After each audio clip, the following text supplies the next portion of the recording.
Здравейте, аз се казвам Ивайло Найденов и моята кауза е много елементарна – да има явни избори.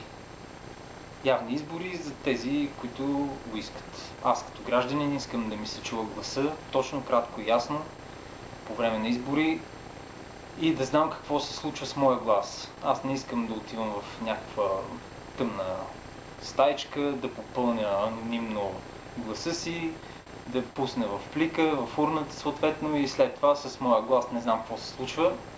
Да знам и аз за кого съм гласувал, да не се спекулира с гласа ми. Изобщо не става ясно кой за кого е гласувал.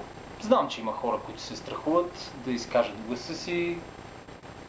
Това не е добре. Страха, както е казал Левски, изяжда душата.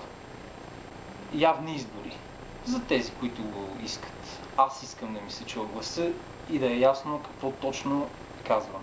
Другото нещо е към самите избори, към самата изборна бюлетина.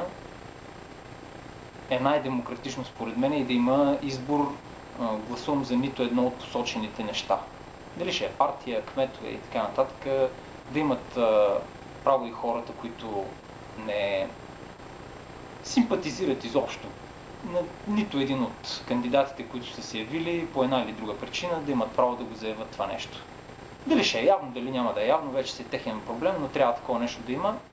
Мога да защитя тезата си за явните избори, като това ще спести всякакъв контрол, всякаква нужда от контрол, комисии, пък не знам, наблюдатели, пък не знам си какво, излишни разходи, които нямат никакво приложение на практика.